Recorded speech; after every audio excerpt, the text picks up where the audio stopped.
মাজার জিয়ারত শেষে আলিয়া মাঠে তারেক রহমান জনসভা করবেন এবং তিনি সুনামগঞ্জেও আসবেন।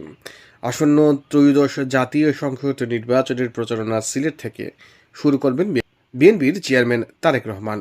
আগামী 22 জানুয়ারি তিনি সিলেট আসছেন এবং প্রথমে দুই অলি হজরত শাহজালাল এবং শাহপরানের মাজার জিয়ারত করবেন এবং সুনামগঞ্জ থেকে জনসভার মাধ্যমে আনুষ্ঠানিক প্রচারণা শুরু করবেন বলে বিএনপির সূত্র জানিয়েছে। বিএনপির চেয়ারম্যান হিসেবে দায়িত্ব নেওয়ার পর ঢাকার বাইরে এটাই তার প্রথম সফর এবং 19 বছর পর তারেক রহমান সিলেট আসছেন। সিলেট জেলা বিএনপির সভাপতি আব্দুল কাইয়ুম চৌধুরী জানান, 22 জানুয়ারি তারেক রহমান সিলেট থেকে আনুষ্ঠানিক নির্বাচনী প্রচারণা শুরু করবেন। বিএনপির প্রথা অনুযায়ী দুই অলির মাজার জিয়ারত শেষে সরাসরি সুনামগঞ্জ যাবেন তারেক রহমান। সেখানে কর্মসূচি শেষ করে বিকেলে সরকারি আলিয়া মাদ্রাসা মাঠে জনসভায় তিনি প্রধান অতিথি হিসেবে বক্তব্য রাখবেন।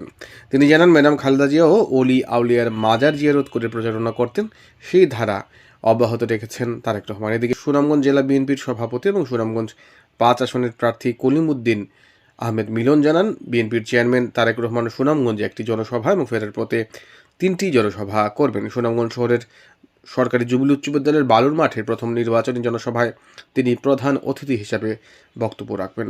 সুনামগঞ্জ থেকে সিলেট যাওয়ার পথে তিনি শান্তিগঞ্জ, ছাতকের গোবিন্দগঞ্জ এবং বিশ্বনাথের লামাকাজি পয়েন্টে আয়োজিত পথসভায়ও বক্তব্য রাখবেন। পরে তিনি সরাসরি সিলেট আলিয়া মাদ্রাসার জনসভায় যোগদান করবেন। সিলেট থেকে ঢাকা ফেরার পথে হবিগঞ্জের একটি জনসভায়ও তার যোগদানের কথা রয়েছে।